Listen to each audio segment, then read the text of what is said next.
Sanibonani wengane ukuthi ngibingelele. Yebo mfowethu, kune-story engisifundayo lapha ey'nkundleni zokuxhumana ku-social media phecelezi. Engicabanga ukuthi kwayeyey'ntatheli bathi uMike, ya ngicabanga leyo ndoda ekanjalo. Asibhale ngale ndoda le engicabanga ukuthi kushiwo nguye uNthumela Khune, umfokakhune. Umfokakhune ekhala nge-financial fair play. Uyakhala ukhuna uthi if i-Chiefs makumele idayiselwe abadlali kuba nzinyana, kuba nzinyana.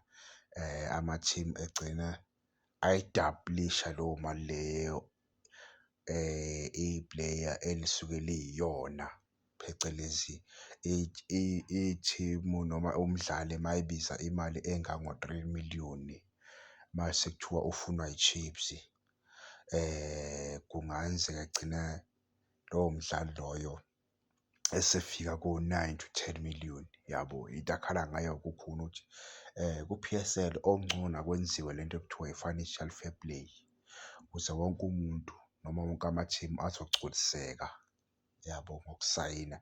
Kungaveli umdlali ebizwe imali ethandwa yibo ngaleyo ndlela leyo, ukuze umnotho i-team izobhalansa ngoba kunama-team futhi afisayo ukuthenga abadlali othola ukuthi manje awakhoni ngenxa yengcindezelo, yabo. Njengoba nazi ukuthi i-Chiefs igcina iya kuma-free agent, hhayi ngoba ithanda ngesinye isikhathi. Yizo lezi zimo lezi othola ukuthi ayikhoni ukubasayina abadlali thizeni ngoba umdlalo ubiza imali ephindaphindiwe ngale mali le. Uma ungakhumbula kunabafana laba owayedlala e-Royal A_M, yabo, esasimfuna. Wathi uMamkhize asilethe imali engango-21 million ukuze simthole, yabo. Uvuwe, ya.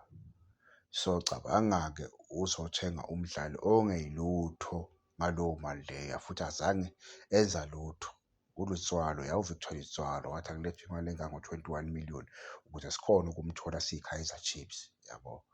Baningi nje labo badlali labo. Nangu even lo mfana lo u-Aphollis, u-Aphollis naye i-Chiefs yayimfuna. Wabeka imali engakanani yagcina i-Chiefs yangamthenga. Kodwa kubhekane kwavela kwabalula nje, yabona. Asisho ukuthi sithini iy'ngane zakwethu, kodwa ubulungisa kumele bube khona. Kumele bube khona iy'ngane zakwethu, nibe nemini enhle.